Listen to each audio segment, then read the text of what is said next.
Ladies and gentlemen, Professor Hans von Puppet. Ta-da! Oh, I love magic.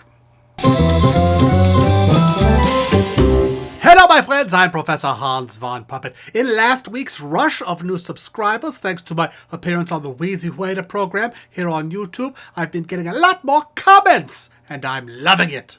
I guess the kind of people who know how to subscribe to shows are also in the habit of engaging via the comments on YouTube. Maybe I shouldn't say this out loud, but so far it's been pretty much troll-free. So kudos to all of those Wheezy Waiter fans for being such lovely people.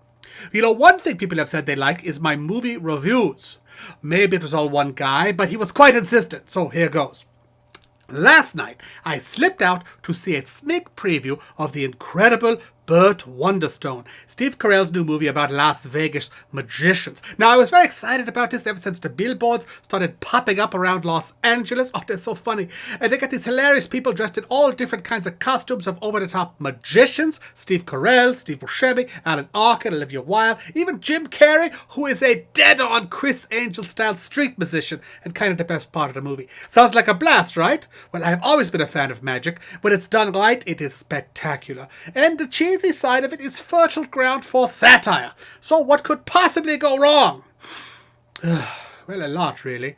I'm sorry to say, the theater was mostly empty when I saw it. I heard zero buzz about it leading up, so my expectations were already set pretty low, but apparently not low enough.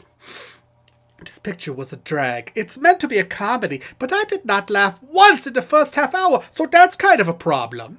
What I finally enjoyed was Jay Moore as a loser comedy magician who's always hanging out in their magician bar and he's telling terrible jokes all the time. Him playing a guy who is failing to be funny was the funniest thing in the movie, in my opinion.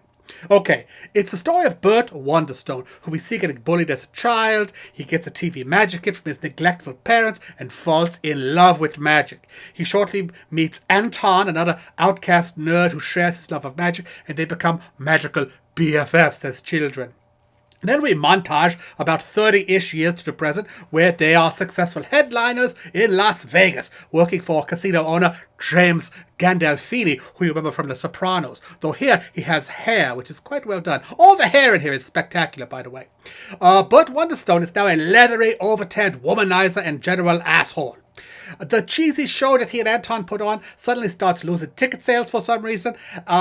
They do a big Chris Angel-style stunt, which fails because of Wonderstone's arrogance and incompetence. Wonderstone and Anton have a falling out, and now Burt is somehow penniless and has to go live in a terrible motel. And then there's the beautiful Olivia Wilde. Oh, she's adorable. Who was some kind of stage manager that they upgrade to an on-stage assistant early on. She's actually a magician herself, and so anyway, long story short, Burt Wonderstone goes from a child full of wonder to a headliner asshole in Las Vegas to a depressed loser, and then redeems himself as a lovable magician in the end who rediscovers the wonder of something blah blah blah. Who cares? You have seen this tale of redemption before. To tell you the truth, I fell asleep sometime after he meets Arkin, his childhood magical inspiration, in a nursing home where he is slumming it. So pretty much I missed the third act where Burt overcomes his whatever and learns to love or something, and everybody forgives each other, they're all back together. So Hollywood. Then I woke up in time for the end, where the music was swelling, and Burt and his estranged partner Steve Buscemi and Olivia Wilde are opening a smash new show in James Gandalfini's new casino, and then there's something about knockout gas and putting an audience to sleep. I don't know what the heck was going on there. Spoiler alert! I guess it's not really a spoiler if I didn't see what happened myself. Anyway, this movie reeked of an underwritten screenplay. Like, how did Burt and Anton work together for 30 years with neither of them getting married or having any kind of life outside of their act? The only way the relationship between Burt and Anton makes any sense at all is if they were lovers. Like the real Las Vegas legends Siegfried and Roy. And I tell you something, I would bet anything that is how this screenplay started out. And how is Steve Carell's hair long and flowing, sometimes like a mane of hair, and sometimes in like a short, bushy hairstyle, on the same day? And if this is a thing, why is his hairstylist not a character who is key to the film? That would have been pretty funny. How is someone as stunning as Olivia Wilde a stagehand? And why is she so admiring of Burt Wonderstone at the beginning of the film, who is so demonstrably unpleasant to her? Oh, talk about an underwritten character. I checked on IMDb, and Olivia Wilde's character does not even have a last name. Just Jane. Come on, 4 screenwriters of this film. That is just lazy. But seriously, the thing, in my opinion, that really wipes this movie out is it has no respect for magic. Alan Arkin, the wise Yoda of the film, amazes Wonderstone by making a dove fly out of a salt shaker, which is so obviously a digital effect and something that's not possible at all. Oh. And the same thing goes for the weird self-mutilations that Jim Carrey does, but at least those are satirically correct. Which is a kind of correct, I guess. And the act that Burt and Anton do is so terrible, it's hard to imagine that they were ever popular there on the Las Vegas stage. But really, all these details and analysis are moot. This movie put me to sleep. I love magic, I love Las Vegas, and I love all of these actors, but I do not love this movie, sadly.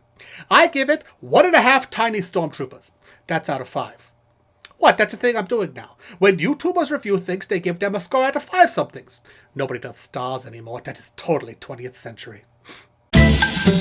If there's something you would like me to review, just leave me a comment down below. And be sure to like this video and share it with your friends on Facebook or whatever, or go ahead and disagree vehemently down below in the comments. Though I don't think I'm going to get much pushback on this one. I predict this film makes about $8 this weekend. I try to post new videos on Mondays and Thursdays. I know today is Friday, but I thought, hey, why not strike while the iron is hot? You're welcome. Ciao for now.